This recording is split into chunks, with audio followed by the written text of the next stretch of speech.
ரிஷபராசிக்கார நண்பர்களே, ரிஷபராசியில் பிறந்தவர்கள் வாழ்க்கையில் சின்ன சின்ன அடிகள் பட்டிருப்பாங்க. சின்ன சின்ன அடிகள் நம்மளுக்கு பார்க்குறவங்களுக்கு தெரிஞ்சாலும் அவங்களுடைய வாழ்க்கையில் அது மிகப்பெரிய ஒரு மைல் ஸ்டோனாக அமைஞ்சிருக்கும். ராசிகள்லேயே அதிகமாக வாழ்க்கையில் கஷ்டப்பட்டவர்கள் லிஸ்ட் எடுத்திங்க அப்படின்னா ரிஷபராசி மட்டும் தான் சொல்ல முடியும். ரிஷபராசிக்காரர்கள் தொழில் ரீதியான விஷயங்கள், கல்வி ரீதியான விஷயங்கள், வாழ்க்கையில் கணவன் மனைவி இடையே உண்டான விஷயங்கள், தாய் தந்தையருக்கு உண்டான விஷயங்கள், அது மட்டும் இல்லாமல் சொத்து பத்து, ஃபினான்ஷியல், இந்த மாதிரி எல்லா விஷயத்துலையுமே இங்கே கண்டிப்பாக ஒரு மைல் ஸ்டோனை டச் பண்ணிட்டு தான் வந்திருப்பாங்க. அதாவது சக்ஸஸ்க்கான மைல் ஸ்டோனில் இருக்கிற இடத்துலேயே ரொம்ப கஷ்டத்துக்கான மைல் ஸ்டோனில் பார்த்து தான் வந்திருப்பாங்க. இந்த ராசிக்காரர்கள் நிறைய திருமணத்திற்கு முன்னாடி காதல்கள் இருந்திருக்கலாம், அவங்க மேலே நிறைய பேர் காதல் வயப்பட்டிருக்கலாம். ஆனால் அவங்க வீட்டில் சொன்னவங்களை தான் திருமணம் பண்ணியிருப்பாங்க. அந்த விஷயங்கள் ஒரு வேளை இங்கே காதல் விஷயத்தில் ஓரளவுக்கு சக்ஸஸாக பண்ணியிருந்தாங்க அப்படின்னாலும் திருமண வாழ்க்கை மட்டும் எங்களுக்கு எப்பயுமே ஒரு பெரிய சக்ஸஸாக முடிஞ்சதில்லை. சின்ன சின்ன கலவரங்கள், சின்ன சின்ன பிரச்சனைகள் எல்லாமே தாண்டி தான் எங்களுடைய வாழ்க்கை மூவ் ஆகிட்டே இருந்திருக்கும். குழந்தை பேர் சம்மந்தப்பட்ட விஷயங்களையும் நீங்கள் எவ்வளோ தான் ஸ்டெப் எடுத்துருந்தீங்க அப்படின்னாலும் ஒரு பெரிய மகிழ்ச்சியான விஷயங்கள் உங்களுக்கு உருவாயிருக்காது. கொஞ்சம் தடைப்பட்டு தான் குழந்தை பேர் உருவாயிருக்கும். இல்லை சார் அப்படிலாம் ஒன்றும் இல்லை அப்படின்னு முன்னாடி உருவாயிருச்சு அப்படின்னா உங்களுடைய கணவன் அல்லது மனைவியுடைய ஜாதகம் நல்லா இருந்திருக்கும். அதே போல் இந்த ராசிக்காரர்களுக்கு தாய் தந்தையர் மூலமாக பெரிய சப்போர்ட்லாம் உங்களுக்கு ஒன்றும் கிடச்சிருக்காது. தாய் தந்தையர் மூலமாக அந்த சப்போர்ட்லாம் உங்களுக்கு ஓரளவுக்கு தான் இருந்திருக்கும். அதுவே திருமணமாகி கணவன் மூலமாக சில சப்போர்ட் உங்களுக்கு கிடைக்கும். ஒரு சிலருக்கு அந்த சப்போர்ட் உங்களுக்கு ரொம்பவே மேலே கொண்டுறதுக்கான வாய்ப்புகளாகவும் அமையும். ஆனால் என்னென்னா நீங்கள் எதிர்பார்த்த அளவுக்கு அவர் சப்போர்ட் கொடுக்க மாட்டார். ஆனால் ஒரு வேளை லைட்டாக கொடுத்தா கூட அது உங்களுக்கு ரொம்பவே ஒரு ஹெல்ப்ஃபுல்லாக இருக்கும். இந்த ராசிக்காரர்கள் 18 வயது உட்படுறாங்க அப்படின்னா கல்வி சம்மந்தப்பட்ட விஷயத்தில் நீங்கள் ஈடுபட்டுருக்கீங்க அப்படின்னா படிப்பில் கவனம் அதிகமாக இருந்தே ஆகணும் அப்படிங்கிற ஒரு காலகட்டம். ஏன்னா இந்த ரிஷபராசிக்கு என்ன பண்ணாலும் சரி, இது பெற்றோர்கள் பார்த்துட்டீங்க அப்படின்னா ரிஷபராசிக்கு என்ன பண்ணாலும் சரி 18 வயதுக்கு உட்பட்டவர்களுக்கு மைண்ட் டைவர்ஷன் கண்டிப்பாக நடந்தே இருக்குது. ஸோ இதை நீங்கள் ரொம்ப கண்காணிக்கக்கூடிய ஒரு காலகட்டம். இந்த காலகட்டம் நீங்கள் 18 வயதுக்கு உட்பட்டவர்களை ரொம்ப கண்காணிக்கக்கூடிய ஒரு காலகட்டமாக அமையுது. நீங்கள் பேரண்ட்ஸாக இருக்கீங்க, ரிஷபராசிக்காரங்க உங்களோட குழந்தைகளாக இருக்காங்க, 18 வயசுக்கு உட்பட்டவங்களாக இருக்காங்க, ஒரு மேஜர் வயசு, ஒரு குறிப்பிட்ட நல்ல ஒரு மேஜர் வயசுக்கு வர ஆளுங்களாக இருக்காங்க அப்படின்னா தயவு செய்து எங்களை கண்காணிங்க. கொஞ்சம் ஸ்ட்ரிக்டாகவே கூட வச்சுக்கலாம், ஒன்றும் பிரச்சனையே கிடையாது. இந்த காலகட்டத்தில் நீ இப்படி தான்ப்பா இருக்கணும், இப்படி தான்ப்பா இருக்கணும், நீ படிப்பில் மட்டும்தான் கவனம் செலுத்தணும், வேறு யார்கிட்டையும் நீங்கள் ஃபோனோ மெசேஜஸோ மொபைலோ இதெல்லாம் கொஞ்சம் அவாய்ட் பண்ணி படிப்பில் மட்டும் கான்சன்ட்ரேட் பண்ணு அப்படின்னு சொல்லி பாருங்கள். ஏன்னா தேவையில்லாமல் பேரை கெடுக்கக்கூடிய ஒரு காலகட்டமாகவும் வரக்கூடிய காலகட்டங்களாக இருக்குது. அது எதுக்கு தேவையில்லாத வேலை, கொஞ்சம் நம்ம எச்சரிக்கையாக இருந்துக்கிறது ரொம்ப நல்லது தானே. ஸோ அந்த மாதிரி விஷயத்தில் கொஞ்சம் கவனமாக இருந்துக்கோங்க. மற்றபடி எல்லாமே நல்லா இருக்குது, ஒன்றும் பெரிய இஷ்யூஸ்லாம் இல்லை. அந்த மைண்ட் டைவர்ஷன் மட்டும் எல்லாம் பார்த்துட்டிங்க அப்படின்னா ரொம்ப நல்லது. அதற்கு பிறகு 18 வயதுக்கு மேற்பட்டவங்களாக இருக்கீங்க அப்படிங்கிறவங்க 18 வயதுக்கு உட்பட்டவங்களாக இன்னொரு பரிகாரமும் ஒன்று சொல்கிறேன், நீட்டாக இதை கேட்டுக்கோங்க. இந்த 18 வயதுக்கு உட்பட்டவங்களாக இருக்கீங்க அப்படின்னா எங்களை பழனிக்கு அல்லது திருச்செந்தூர் கோவிலுக்கு கூப்பிட்டு போயிட்டு வாங்க. உங்களுடைய சக்ஸஸ்க்காக இது போயிட்டு வாங்க அப்படிங்கிற மாதிரி கூப்பிட்டு போயிட்டு வாங்க. அது ரொம்பவே நல்லது. மைண்டை தெளிவாக வச்சுக்கோங்க. நல்லா தெளிவாக எங்களை படிக்கிறதுக்காக மட்டும் ஸ்பெண்ட் பண்ண வைங்க. அவங்க முன்னாடி பெற்றோர்கள் சண்டையிடக்கூடாது, அவங்கக்கிட்ட தேவையில்லாமல் ஆர்கியூமெண்ட்ஸ் பண்ணக்கூடாது. இதை நீங்களும் புரிஞ்சுக்கணும், பெற்றோர்களும் புரிஞ்சுக்கணும். ஸோ அதை கண்டிப்பாக நீங்கள் பண்ணாமல் இருக்கிறது ரொம்பவே நல்லது. அதே போல் இவங்க திருச்செந்தூர் முருகன் கோயிலுக்கு, பழனி கோயிலுக்கும் நீங்கள் போயிருந்தீங்க அப்படின்னா ரொம்பவே நல்லது. பழனியில் கீழே திரு ஆவினங்குடி அப்படிங்கிற இடத்துக்கு போய் வழிபட்டு வர சொல்லுங்கள். அது ரொம்ப ரொம்ப ரொம்ப நல்லது. அதே போல் 18 வயது மேற்பட்டவளாக இருக்கீங்க அப்படின்னா வேலைக்காக வெயிட் பண்ணுறவங்களா இருந்தீங்க அப்படின்னா இந்த காலம் உங்களுக்கு ஓரளவுக்கு ஃபஸ்ட்டு ஸ்டெப் வைக்கக்கூடிய காலகட்டமாக தான் இருக்கும். பயிற்சிக்கான காலகட்டம். உங்களுக்கு வேலை கிடைக்குது அப்படின்னு கேட்டிங்கன்னா 100% ஒரு 90% கிடைக்கிறதுக்கான வாய்ப்புகள் இருக்குது. ஒரு 10% கொஞ்சம் ஜர்க் அடிக்கும். அது இந்த காலகட்டம் தான் ஜஸ்ட் ஜர்க் அடிக்கும். இதுக்கு அடுத்து இன்னொரு கிட்டத்தட்ட 1.5 மாதத்துக்கு பிறகு கிரக மாற்றம் நடக்கும்போது உங்களுக்கு ஆட்டோமேட்டிக்காக அதுக்கான சக்ஸஸ்க்கான வழி பிறக்குது. அது பிரச்சனையே கிடையாது. இந்த 1.5 மாதத்தில் நான் சொல்கிறேன், இது இன்னும் ரொம்ப நீங்கள் டிமோட்டிவேட் ஆகிடாதீங்க.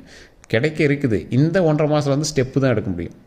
ஸோ அதுக்கு நீங்கள் பயிற்சி எடுத்தால் மட்டும் தான் அந்த 1.5 மாதம் கழிச்சுமே உங்களுக்கு சக்ஸஸ் கிடைக்கும். இப்போலேருந்து பயிற்சி எடுத்துக்கிட்டே இருக்கணும். ஏதாவது ஒரு எக்ஸாம் எழுதுறீங்களா, எழுதிட்டே இருங்க. அதுக்கு ஃபுல் அண்ட் ஃபுல் ப்ராக்டிஸ் பண்ணிகிட்டே இருங்க. அது ப்ராக்டிஸ் பண்ணிட்டே இருக்கும்போது 1.5 மாதம் கழித்து ஆட்டோமேட்டிக்காக அதுக்கான சக்ஸஸ்க்கான வழி பிறக்கும். உங்களுக்கான போஸ்டிங்கான இது கிடைக்கும். அதில் வழியாக நீங்கள் சக்ஸஸ் அச்சீவ் பண்ணிடலாம். அதே போல் இந்த ராசிக்காரர்கள் நீங்கள் 18 வயதுக்கு மேற்பட்டுறாங்க, தொழிலை தொடங்கலான் இருக்கீங்க, சுய தொழில் தொடங்கலான் இருக்கீங்க அப்படிங்கிறவங்கலாம் ஒரு நல்ல காலகட்டம் அப்படியே சொல்லலாம். ஆனால் அதீத முதலீடுகள் மட்டும் போடவே கூடாது அப்படின்னு நம்ம தெளிவாக சொல்லிடுறோம். ரிஷபராசிக்காரர்களை ஈஸியாக ஏமாற்றிடலாம். ரிஷபராசிக்காரர்கள் இருக்கீங்க அப்படின்னா உங்களை ஈஸியாக ஏமாற்றிடலாம். யார் வேணாலும் உங்களை ஏமாற்றிடுவாங்க. குடும்பத்துலேயே உங்களை ஒரு டம்மி பீஸ் மாதிரி தான் வச்சுட்ருப்பாங்க. ஓப்பனாக சொல்லணும் தான், நான் என்ன சார் இப்படிலாம் சொல்லுவீங்க, அப்படிலாம் சொல்லக்கூடாதும்பீங்க. உங்களை அப்படி தான் வச்சுட்ருப்பாங்க. நீங்கள் உழைச்சி போடுவீங்க, மற்றவங்க சாப்பிட்டுட்ருப்பாங்க. நீங்கள் எஃபர்ட் போட்டிருப்பீங்க, மற்றவங்க பேர் வாங்கியிருப்பான். நீங்கள் எல்லா வேலையும் செய்வீங்க, வேறு ஒருத்தன் அதில் சக்ஸஸ்க்கான ஆமாம்பா அதெல்லாம் பண்ணணுன்னு பேர் வாங்கிட்டு கெத்து காட்டிகிட்டு இருப்பான். ஸோ இது மாதிரி உங்களை ஈஸியாக ஏமாற்றிடுவாங்க. ஸோ அதனால் அதீத முதலீடுகள் போடாதீங்க. முதலீடும் உழைப்பும் உங்களுக்கு தான் இருக்கும். ஆனால் சக்ஸஸும் பேர் வாங்கணும் வேறு ஒன்றா இருப்பான். பார்ட்னர்ஸ் உங்களை ஏமாற்றிடுவாங்க. லைஃப் பார்ட்னர் அப்படி தான், தொழில் பார்ட்னர் அப்படி தான். ஈஸியாக உங்களை வந்து டம்மி பண்ணிடுவாங்க. ஸோ அதனால் தயவுசெய்து எச்சரிக்கையாகவும் கவனமாகவும் செயல்பட்டீங்க அப்படின்னா தப்பிச்சிக்கலாம். அவ்வளோதான். பெரிய சக்ஸஸ்லாம் சொல்ல முடியாது, தப்பிச்சிக்கலாம். ஸோ அதில் கொஞ்சம் கவனமாக இருந்துக்கோங்க. உங்களது உழைப்பையும் கவனத்தையும் 100 மடங்கு போடுங்க. எஃபர்ட். நீங்கள் இந்த இடத்துல நீங்கள் வந்து கடிவாளம் கட்ட மாதிரி இருக்கும் உங்களோட தொழில். உங்களை வந்து ஈஸியாக மைண்ட் டைவர்ட் தான் பண்ணுவாங்க. நீங்கள் உழைச்சிட்டே இருப்பீங்க, உங்கள்கிட்ட ஒருத்தர் ஆசையை காட்டுவான், நீங்கள் அந்த பக்கம் டைவர்ட் ஆயிடுவீங்க. அதனால் நீங்கள் என்ன நடக்கும், உங்களுக்கு வந்து டேரெக்டாக அந்த உழைச்சிட்டே இருக்கிறதுக்கான அவுட்புட் வந்து கிடைக்காம இருந்திருக்கும். ஸோ அப்போ நீங்கள் என்ன பண்ணணும், அதிகமாக வந்து கான்சன்ட்ரேஷன் உங்களோட தொழிலில் மட்டும்தான் இருக்கணும். அந்த தொழிலில் மட்டும் நீங்கள் அதிகமாக கான்சன்ட்ரேட் பண்ணிங்க அப்படின்னாவே போதுமானது. சக்ஸஸை நோக்கி நீங்கள் பிரயாணம் பண்ணும்போது நிறைய தடைகள் இருக்கத்தான் செய்யும். அந்த தடைகள் எல்லாத்தையும் ஓரம் தள்ளிட்டு சக்ஸஸுக்கு என்ன வழியோ, சக்ஸஸுக்கு என்ன மோட்டிவோ அதை மட்டும் நீங்கள் வந்து கான்சன்ட்ரேட் பண்ணுங்கள். மிகப்பெரிய வெற்றி நமக்காக காத்துட்ருக்கு. அந்த மிகப்பெரிய வெற்றிக்காக நம்ம வந்து கண்டிப்பாக போராடியே ஆகணும். இந்த போராட்டம் எதை நோக்கி போயிட்டுருக்கோம், போராட்டம் உங்களுடைய வெற்றி கிடைக்கும் வரை போயிருக்கும். சார் எது சார் வெற்றி அப்படின்னு நினைப்பீங்க. இதுக்கு மேலே நீங்கள் எது பண்ணாலும் உங்களுக்கு அது வெற்றி தான். ஒரு கார் வாங்கணும்னு ஆசைப்பட்றீங்க, கார் அமையறதுக்கான காலகட்டம் இந்த காலகட்டம். வண்டி வாகனங்கள் 2 வீலரோ 4 வீலரோ ஏதோ ஒன்று வாங்கணும்னு ஆசைப்பட்றீங்க, அதை நீங்கள் அச்சீவ் பண்ணிங்க அப்படின்னா அதான் மிகப்பெரிய வெற்றி இந்த காலகட்டத்தில். ஆனால் இது எல்லாமே ஸ்ட்ரகிள் பண்ணி தான் உங்களுக்கு வந்து கிடைக்கும். வீடு வாங்குறதுக்கான அமைப்புகள் இருக்குது, நிலம் வாங்குறதுக்கான அமைப்புகள் இருக்குது, கிட்டத்தட்ட 3 கிரையம் வாங்குறதுக்கான அமைப்புகள் இருக்குது, கடைகள் திறப்பதற்கான அமைப்புகள் இருக்குது. கடைகள் திறக்கிறது, இது ஏன் சார் தனியாக கடைகள் திறக்கிறது அப்படிங்கன்னா, நீங்கள் ஒன்றே காம்ப்ளெக்ஸ் கட்டியிருப்பீங்க அல்லது கடை வச்சுருப்பீங்க, இல்லைனா நீங்கள் ஒரு வாடகை இடத்துல கடை வைப்பீங்க. ஸோ இந்த மாதிரி இடங்கள் வந்து அமையறதுக்கான காலகட்டங்கள் நல்லாவே இருக்குது. தொழிலில் ஸ்டார்ட் அப், இப்போ வந்து ஸ்டார்ட் அப் பெரிய சக்ஸஸ்ன்னு சொல்ல முடியாது, ஸ்டார்ட் அப் தான் இப்போ உங்களுக்கு அதற்கான யோகம் இருக்குது தற்போது. அது வெற்றி அடையுமா அப்படிங்கிறது வரக்கூடிய காலகட்டங்களில் உங்களோட தசாபுத்தியும் பேர், பிறந்த நேரம், பிறந்த ஊரை வச்சு தான் செக் பண்ண முடியும். ஸோ பிறந்த தேதி, பிறந்த நேரம், பிறந்த ஊர், இது 3 நீங்கள் வந்து வச்சுருக்கீங்க அப்படின்னா கீழே டிஸ்கிரிப்ஷனில் ஒரு நம்பர் கொடுத்து அந்த நம்பருக்கு ஃபோன் பண்ணி நீங்கள் வந்து பேசுறீங்களா. இல்லை சார் அப்படின்னாலும் நீங்கள் லோக்கலில் பார்த்து செக் பண்ணிக்கோங்க. அது இருந்துச்சு அப்படின்னா உங்களுக்கான அமைப்புகள் இருக்குது. ஸோ உங்களுக்கு ஓவராலாக பார்க்கும்போது 70% பரவாயில்லையா இருக்குது. அந்த 70%லையுமே தசாபுத்தியும் இது தனியாக பேசணும். அப்போ தான் உங்களுக்கு வந்து அந்த சக்ஸஸுமே கிடைக்கும். இன்னொன்று, இந்த ராசிக்காரங்க கண்டிப்பாக வந்து குலதெய்வத்தை வணங்குங்க. குலதெய்வத்தினுடைய அருளால் பல விஷயங்கள் நன்மைகளாக நடக்கிறதுக்கு வாய்ப்புகள் அதிகமாக இருக்குது. நிறைய பேர் குலதெய்வத்தை வணங்காமே இருக்கீங்க. குலதெய்வ வழிபாடு மட்டும்தான் உங்களை வந்து சக்ஸஸ்க்கே கொடுக்கும். உங்களை இத்தனை நாள் வந்து ஒரு மாதிரி ஆட்டி வைக்கிறது, உங்களை வந்து டைவர்ஷன் பண்ணுறது, உங்களோட மைண்ட் டைவர்ட் பண்ணது, உங்களுடைய தொழிலில் வந்து உங்களை வந்து பெரிய இன்கம் வராமல் வச்சது எல்லாமே காரணம் குலதெய்வம் தான்.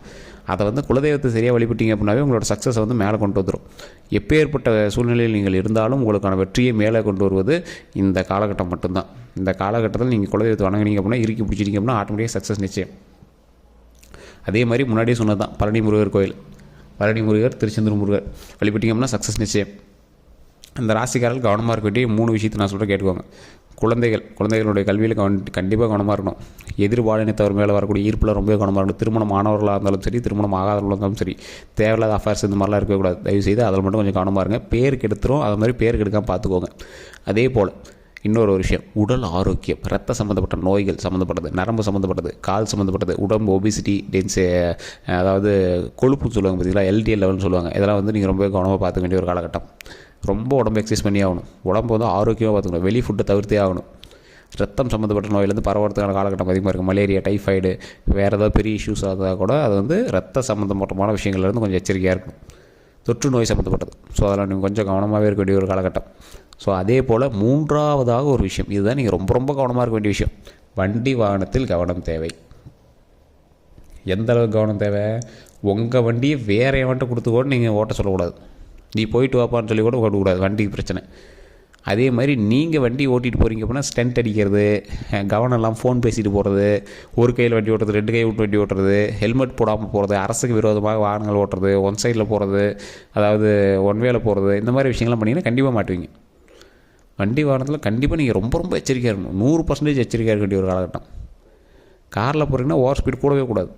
சீட் பெல்ட்ஸ் போடாமல் வண்டியை எடுக்கக்கூடாது. குழந்தைகளை வண்டிக்குள்ளே வச்சுட்டு ரொம்ப ஸ்லோவாக போகணும்.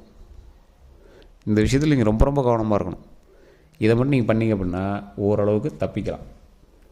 ஸோ அதே போல் இவர்கள் ஒரு 10 பேருக்காவது அன்னதானம் பண்ணணும். ரொம்ப வயதில் முதிர்ந்தவர்கள், ஆண்களாக இருந்தாலும் சரி, பெண்களாக இருந்தாலும் சரி, ஒரு உடை வாங்கி கொடுங்க. அவங்களுக்கான உடை அல்லது பெட்ஷீட்டு ஏதோ ஒன்று, அவங்களுக்கான உடை அவங்கக்கிட்ட இருக்கிற மாதிரி ஒரு உடை வாங்கி கொடுங்க. உணவு கொடுங்க, தண்ணி கொடுங்க. இந்த 3 கொடுத்தீங்க அப்படின்னா ரொம்ப ரொம்ப நல்லது. குலதெய்வத்துக்கிட்ட நெய் விளக்கேற்றி வழிபடுங்க.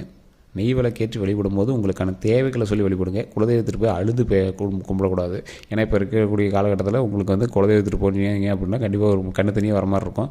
ஸோ தயவுசெய்து கண்ணு தண்ணி வராமல் சந்தோஷமாக மனமகிழ்ச்சியாக என்ன வேணுமோ அதை மட்டும் கேட்டிங்க அப்படின்னா கண்டிப்பாக நிச்சயம் இந்த காலகட்டங்கள் சந்தோஷமான காலகட்டங்களாக அமையறதுக்கான வாய்ப்புகள் 100% இருக்குது.